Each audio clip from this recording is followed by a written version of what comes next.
တော့ဒီဗီဒီယိုထဲမှာဒေါက်တာက tretinoin ပေါ့နော်ဒီ ceiling ဈေးနဲ့ပတ်သက်ပြီးတော့ retinoid အုပ်စုပေါ့ကွာ tretinoin ဆိုပြီးတော့မှ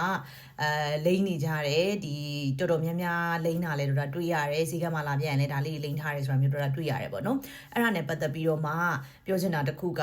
လိမ့်လို့တော့ရတယ်ဒီဝက်ချန်ပေါ့နော်ဝက်ချန်လေးတွေစီခဲလေးတွေပြအောင်ပဲဖြစ်ဖြစ် anti aging အနေနဲ့ဒီကောင်ကဆဲလဲပေးတာဖြစ်တဲ့အတွက်သုံးချင်တာမျိုးပဲဖြစ်ဖြစ်သုံးလို့တော့ရတယ်ဒါပေမဲ့လည်းဘာဖြစ်လဲဆိုတော့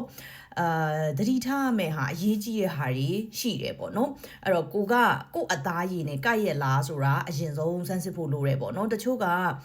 ဆဲအရန်လဲတဲ့တန်အောင်မခံနိုင်ဘူးဒါမျိုးဆိုလို့ရှိရင်သူများလိမ့်တယ်လို့ပုံမှန်တိုင်းလိမ့်လို့ရချင်မှလည်းရမယ်ပေါ့နော်အဲ့လိုမဟုတ်ဘူးကိုအသားနဲ့လည်းကိုက်တယ်အစင်တော့ပြည်တယ်ဒါပေမဲ့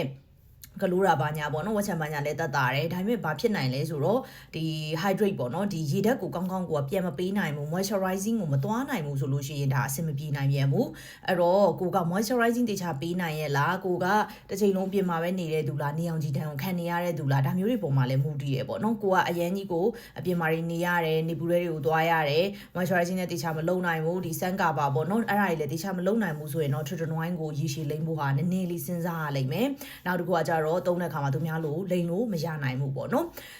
ဟုတ်ပြီလိန်တော့လိန်ပြီးသွားပြီကိုကအစင်လဲပြည်တယ်တောက်လျှောက်လဲသုံးနေတယ်ဆိုရင်ဘာတွေတတိထားမလဲဆိုတော့အရင်ဆုံးအရေးကြီးတာက moisturizing တခြားလေးလိုက်ဖို့လိုတယ်နောက်ပြီးလို့ရှိရင်နေအောင်ကြည်တန်းကနေကာကွယ်နိုင်ဖို့ဟာတော်တော်လေးအရေးကြီးပါတယ်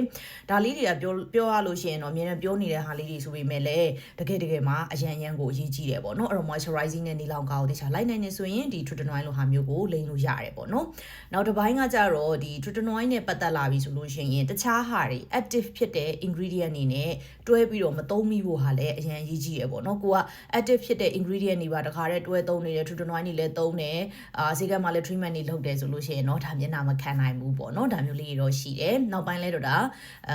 တီးတဲ့ဟာလေးဒီ tretinoin နဲ့ပတ်သက်ပြီးတီးတဲ့ဟာလေးတော့ပြောပြီးသွားအောင်မယ်ဒါကအကြမ်းမြင့်ပေါ့နော်ထိမ့်သိမ်းရမယ်ဟာ